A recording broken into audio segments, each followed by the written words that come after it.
అందరికి hi welcome to uncle kitchen zone 2024. నేను మీ అంజద్. ఈరోజు వచ్చేసి ఆరోగ్యానికి ఎంతో శక్తినిచ్చే కాల్షియం కలిగిన ఆకుకూర వేపుడు అండి. టేస్ట్ అయితే చాలా బాగుంటుంది, చేయడం కూడా చాలా ఈజీ. ఇది ఇంకెందుకు ఆలస్యం వచ్చేయండి మన రెసిపీలోకి. ఇక్కడ నేను ఆకుకూర అయితే అంటే ఇది తోటకూర అండి. ఇప్పుడు మీకు అర్థమైపోయింది కదా, తోటకూర వేపుడు ఇది. ఈ తోటకూరను చిన్న చిన్న ముక్కలుగా కట్ చేసుకొని 1-3 సార్లు బాగా కడుక్కోవాలి మనము, మట్టి ఏమి లేకుండా. ఈ విధంగా కడుక్కున్న తర్వాత స్టవ్ మీద ఒక కడాయి పెట్టేసి ఆ కడాయిలో 3 చెంచాల నూనె అయితే పోసుకుందామండి. నూనె అనేది మనకు పెద్ద చెంచా కాదు, ఇది ఒక మీడియం సైజ్ చెంచాతో 3 చెంచాల నూనె అయితే పడుతుంది.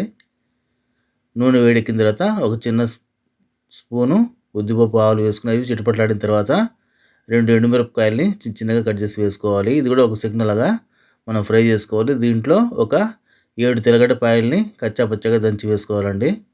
ఆకుకూరలో తెల్లగడ్డపాయల ఫ్లేవర్ టేస్ట్ అనేది చాలా బాగుంటుంది. ఇప్పుడు దీంట్లోనే ఒక పెద్ద సైజు ఎర్రగడ్డని చిన్న చిన్న ముక్కలు కట్ చేసి వేసుకోవాలి. మనకు ఎర్రగడ్డలు ఎక్కువగా ఫ్రై చేయాల్సిన అవసరం లేదండి. జస్ట్ ఒక 50% మనకు ఎర్రగడ్డలు అనేది మగ్గితే సరిపోతుంది.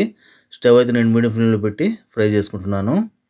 మనకు ఈ తోటకూర వేపుడు అనేది రకరకాలుగా చేసుకోవచ్చు అండి, కానీ ఈ పద్ధతి అనేది చాలా తొందరగా అయిపోతుంది, చాలా టేస్టీగా ఉంటుంది, చాలా సింపుల్గా ఉంటుంది.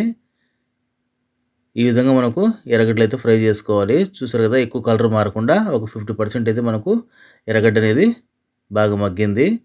ఇప్పుడు దీంట్లో మనము బాగా కడిగి పెట్టుకున్న ఆకుకూర ఉంది కదా, తోటకూర. ఆ తోటకూరని అయితే మొత్తం కడాయిలో అయితే వేసుకునేద్దాం మనము. నేను ఇక్కడ తోటకూర కట్ట అయితే మరీ లేతది కాకుండా మరీ ముదురుది కాకుండా మధ్యస్థంగా ఉండే కట్ట అయితే తీసుకున్నానండి. ఎందుకంటే ఈ మధ్యస్థంగా ఉండే కట్ట టేస్ట్ చాలా బాగుంటుంది. మరీ ముదురు బాగుండదు, మరీ లేత కూడా మనకు ఫ్రై చేస్తే మెత్తగా పేస్ట్లా అయిపోతుంది. అలా కాకుండా మధ్యస్థంగా తీసుకుంటే కాడలతో సహా మనం వేసుకున్నామంటే తోటకూర వేపుడు అనేది చాలా బాగుంటుంది. దీన్ని అయితే ఒక 8 నిమిషాలు లో టు మీడియం ఫ్లేమ్లో పెట్టి మగ్గించుకోవాలి.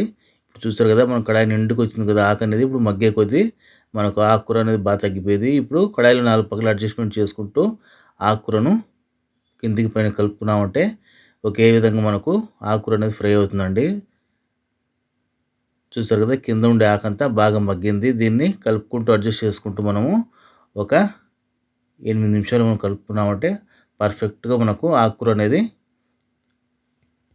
బాగా ఉడుకుతుందండి. మనం కాడలు కూడా వేసాం కదా, కాడలు తోటకూరలో తప్పకుండా వేయాలండి.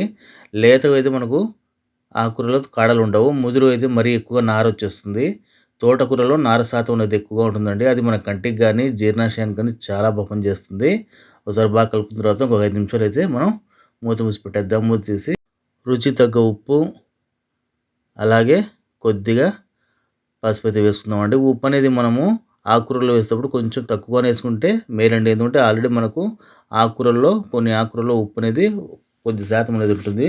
మనం కొద్దిగా తక్కువ వేసుకుంటే సరిపోతుంది. మనం వేసిన ఉప్పు పసుపు మొత్తం ఆకుకూరలో బాగా పట్టేలాగా, అలాగే ఎర్రగడ్డలు కూడా తోటకూరలో బాగా మిక్స్ అయ్యేలాగా మనం కలుపుకోవాలి. ఎందుకంటే మనం వేసిన ఎర్రగడ్డలు అలాగే ఎండుమిరపకాయలు తెల్లగడ్డ ఫ్లేవర్ అనేది ఆకుకూరలో బాగా పడడం వల్ల ఆకుకూర టేస్ట్ అనేది కూడా చాలా బాగుంటుంది.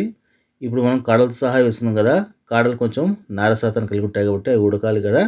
దానికోసం మనం టీ తాగే గ్లాస్ ఉంది కదా, చిన్న గ్లాసు, ఆ గ్లాసులో సగం మాత్రమే నీళ్ళైతే పోసుకోవాలండి. అదే మీకు లేతది అయితే తోటకూర అది కూడా వేయాల్సిన అవసరం లేదు. మనము మధ్యస్థంగా ఉండే తోటకూర తీసుకున్నాం కదా, ఆ కాడలు కొంచెం నారు ఉంటుంది కాబట్టి అది ఉడకడానికి మీకు అవసరం అనుకుంటేనే వేసుకోండి, లేదంటే లేదు. ఆకుకూరని అయితే కడాయిలో మళ్ళీ 4 పక్కలు బాగా కలుపుకోవాలి. మనం వేసిన నీళ్ళు అనేది ఉంది కదా, ఆ నీళ్ళు అనేది మనం పోసిన ఆ నీళ్ళు మొత్తం బాగా ఆకుకూరలో పట్టేలాగా ఆవిరైపోయేలాగా మనం ఫ్రై చేసుకోవాలి.